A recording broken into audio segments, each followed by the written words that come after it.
ആനറാഞ്ചിപ്പക്ഷിയും ഓലഞ്ഞാലിയും. കാട്ടിലെ പക്ഷികളുടെ രാജാവായ ആനറാഞ്ചിപ്പക്ഷിക്ക് തലയിൽ ഒരു പൂവുണ്ടായിരുന്നു. കാട്ടിലെ പക്ഷികളെല്ലാം ആനറാഞ്ചിപ്പക്ഷിക്ക് മുൻപിൽ ഭയന്നു നിന്നപ്പോഴും ആദരവോടെ പെരുമാറിയപ്പോഴും പാവം ഓലഞ്ഞാലിപ്പക്ഷി കരുതി തലയിൽ പൂവുള്ളത് കൊണ്ടാണ് കാട്ടിലെ പക്ഷികൾ ആനറാഞ്ചിപ്പക്ഷിയെ ഭയക്കുന്നതെന്നും ബഹുമാനിക്കുന്നതെന്നും. ഇത്തരമൊരു ചിന്ത ഉണ്ടായതോടെ ആനറാഞ്ചിപ്പക്ഷിക്കുള്ളതുപോലെ ഒരു പൂവ് തൻ്റെ തലയിലും ഉണ്ടാവണമെന്ന് ഓലഞ്ഞാലിപ്പക്ഷി ആഗ്രഹിച്ചു. ഓലഞ്ഞാലിയുടെ ചിന്ത മുഴുവൻ പിന്നെ അതേക്കുറിച്ചായി. ഓലഞ്ഞാലിക്ക് ഊണും ഉറക്കവുമില്ലാതായി.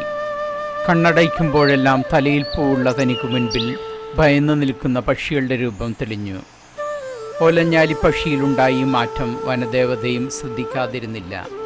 ഒരിക്കൽ വനദേവത ഓലഞ്ഞാലിപ്പക്ഷിയോട് ചോദിച്ചു, ഓലഞ്ഞാലി, നീ എന്തിനാണിങ്ങനെ ദുഃഖിച്ചിരിക്കുന്നത്? ഓലഞ്ഞാലിപ്പക്ഷി പറഞ്ഞു, വനദേവതേ, എൻ്റെ തലയിൽ ഒരു പൂവില്ലാതെ പോയി. അതാണെൻ്റെ ദുഃഖത്തിന് കാരണം. അതിനാൽ അങ്ങ് കനിഞ്ഞ് എൻ്റെ തലയിൽ ഒരു പൂവ് സൃഷ്ടിച്ചു വച്ചാലും.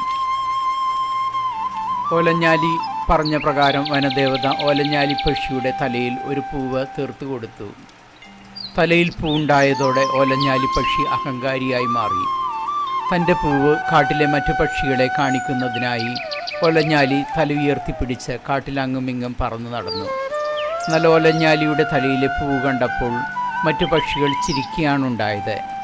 അവ പരിഹസിച്ച് ചിരിച്ചപ്പോഴും ഓലഞ്ഞാലിപ്പക്ഷി കരുതി തലയിൽ പൂവുള്ള തന്നെ അവ ആദരിക്കുകയാണെന്ന്. എന്തെന്നാൽ തലയിൽ പൂവുണ്ടായതോടെ അഹങ്കാരിയായി തീർന്ന ഓലഞ്ഞാലിപ്പക്ഷിയുടെ കണ്ണുകൾ അഹങ്കാരത്താൽ പാതി അടഞ്ഞാണിരുന്നത്. അഹങ്കാരിയായ ഓലഞ്ഞാലി അവിടം കൊണ്ടും അടങ്ങി നിന്നില്ല. പക്ഷികളുടെ രാജാവായ ആനറാഞ്ചിപ്പക്ഷിയെ തൻ്റെ പൂവ് കാണിച്ച് തൻ്റെ രാജ്യത്വം പ്രഖ്യാപിക്കുന്നതിനായി ഓലഞ്ഞാലിപ്പക്ഷി ആനറാഞ്ചിപ്പക്ഷിക്കരികിലേക്ക് പറന്നുപോയി. ആനറാഞ്ചിപ്പക്ഷിക്കടുത്ത് നിന്ന് അഹങ്കാര സ്വരത്തിൽ ഓലഞ്ഞാലിപ്പക്ഷി വിളിച്ചു പറഞ്ഞു, അല്ലയോ ആനറാഞ്ചി, നാളിന്നു മുതൽ കാട്ടിലെ പക്ഷികളുടെ രാജാവ് നീ മാത്രമല്ല. നിനക്കുള്ളതുപോലെ തലയിൽ പൂവ് എനിക്കുമുണ്ട്. അതിനാൽ ഞാനും പക്ഷികളുടെ രാജാവാണ്. ഓലഞ്ഞാലിയുടെ വാക്കുകൾ കേട്ട ആനറാഞ്ചിപ്പക്ഷിക്ക് കോപം അടക്കാൻ കഴിഞ്ഞില്ല. തൻ്റെ കൂർത്തുമൂർത്ത ചുണ്ടുകളാൽ ഓലഞ്ഞാലിപ്പക്ഷിയെ കൊത്തിമലർത്തി കൊണ്ട് ആനറാഞ്ചിപ്പക്ഷി പറഞ്ഞു, തലയിൽ പൂവുണ്ടായാലും ഓലഞ്ഞാലി ഓലഞ്ഞാലി തന്നെ.